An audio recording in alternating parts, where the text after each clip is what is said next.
Bismillahirrahmanirrahim. Assalamualaikum warahmatullahi wabarakatuh. Teman-teman pengangguran semua, mohon maaf saya bilangnya teman-teman pengangguran karena saya sedang punya program nganggur menjadi pengangguran. Ini pohon anggur. Jadi teman-teman pengangguran. Ini juga pohon anggur. Alhamdulillah pertumbuhannya bagus. Tapi kali ini bukan untuk membahas tentang pohon anggur, karena yang paling menonjol di depan rumah saya adalah di atas rumah saya ini adalah pohon naga. Banyak yang tertarik dengan pohon naga ini karena mereka langsung lihat dari bawah ini jalan, mereka langsung lihat ke sini ke atas. Yang mereka lihat adalah pohon naga, padahal yang lebih menarik adalah pohon anggur. Tapi tidak apa-apa, saya mau berbagi pengalaman menumbuhkan atau menanam buah naga di pot yang ini. Kalau di orang Sunda ini bukan pot, namanya jolang. Tempat cuci tempat yang di dapur lah. Sebelum ke pembuahan dan orang-orang selalu tertarik pada hasil akhirnya, yaitu untuk pembungaan dan pembuahan.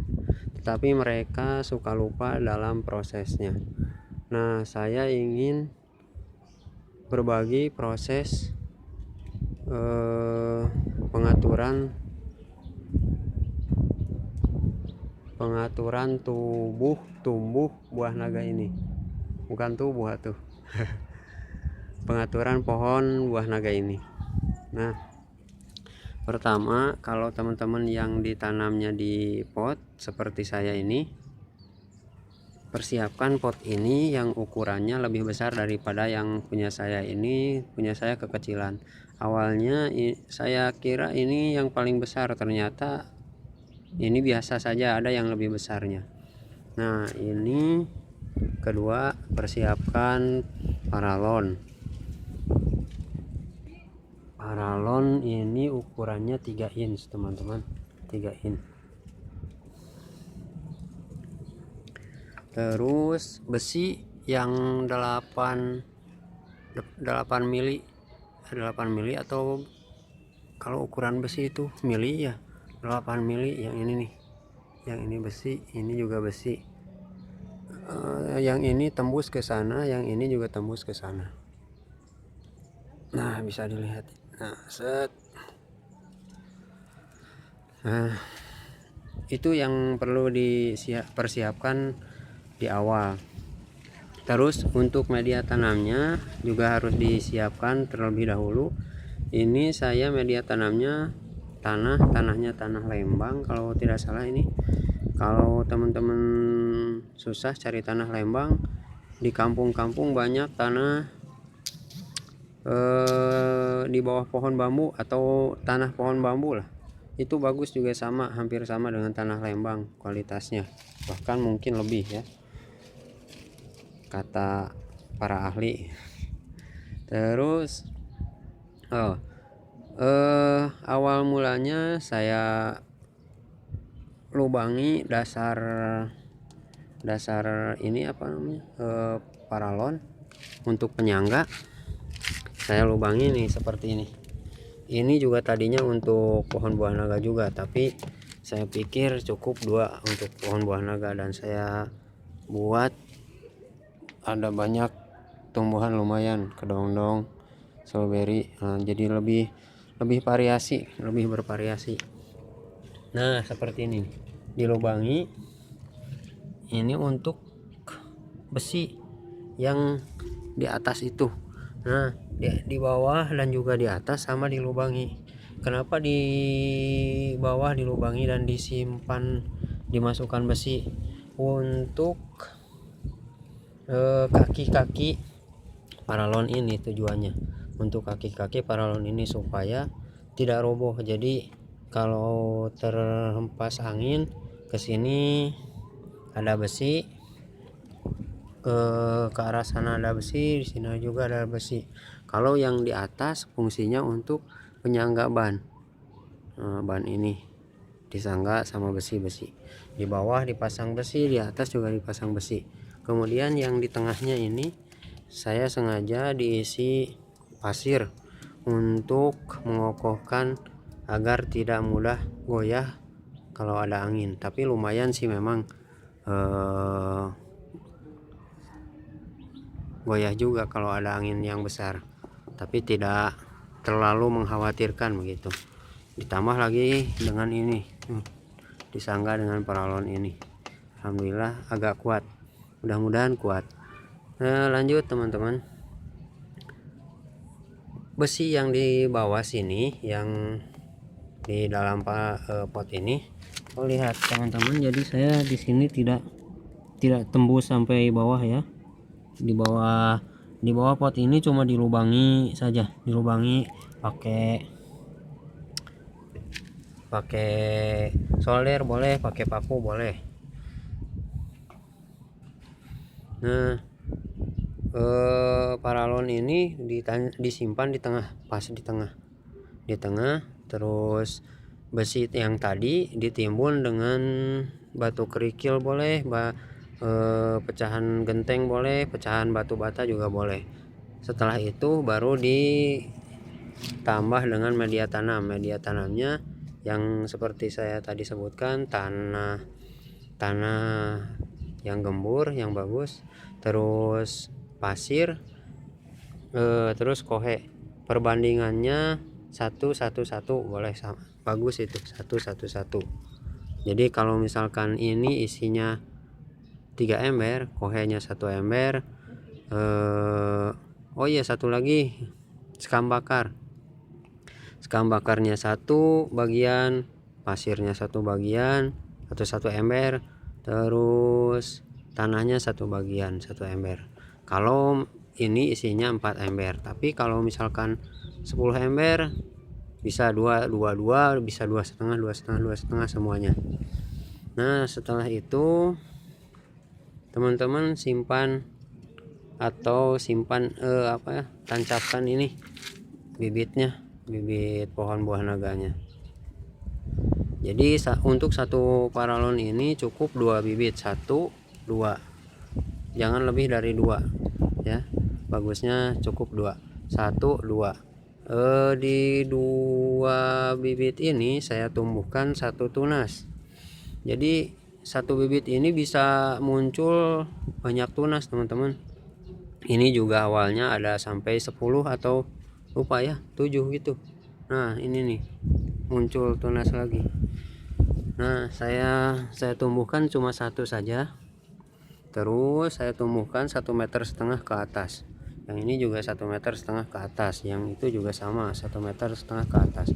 Tapi yang ini saya tumbuhkan 2. Saya coba 2, ternyata alhamdulillah kuat juga, lumayan lah.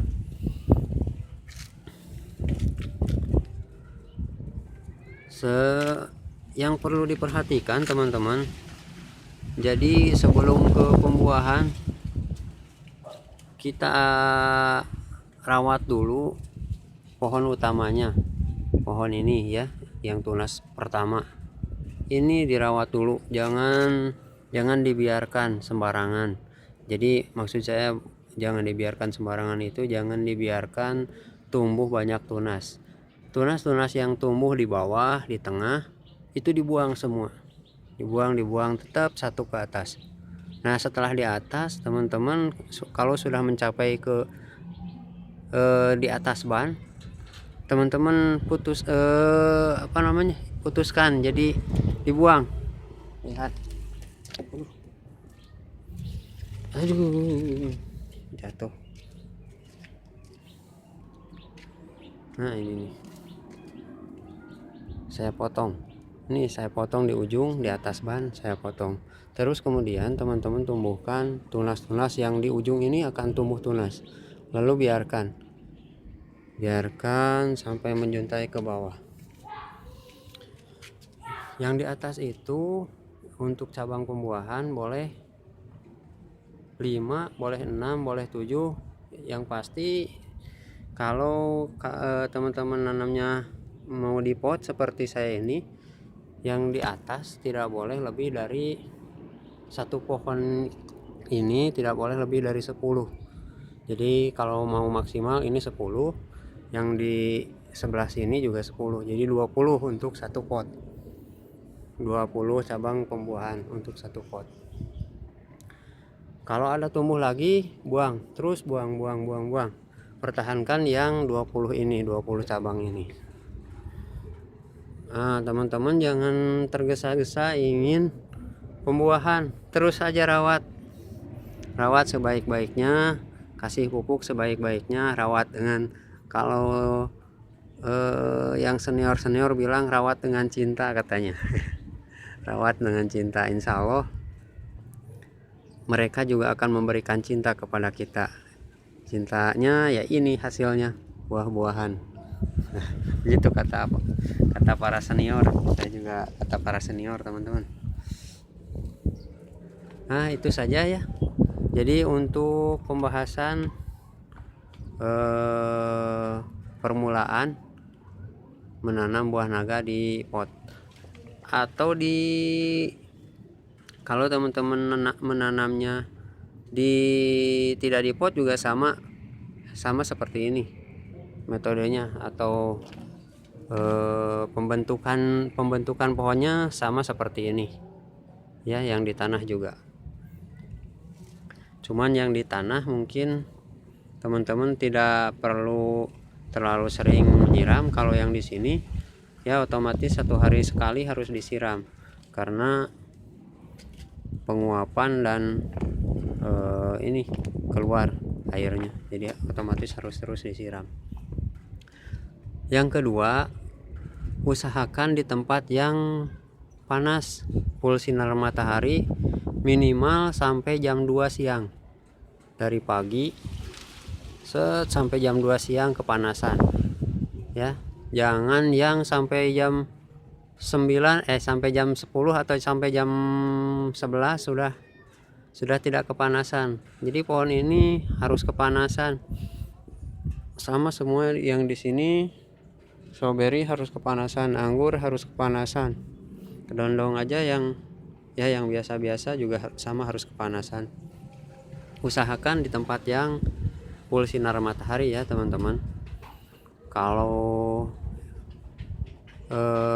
terhalang sinar mataharinya ya lama, pertumbuhannya lama, bahkan mungkin tidak akan pernah berbuah ya.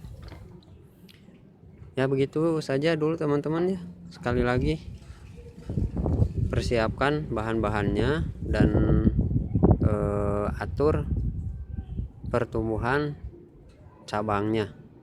Jangan dulu memikirkan pembungaan dan pembuahan, nanti insya Allah menyusul ya. Terima kasih atas perhatiannya. Assalamualaikum warahmatullahi wabarakatuh. Salam sukses untuk semua.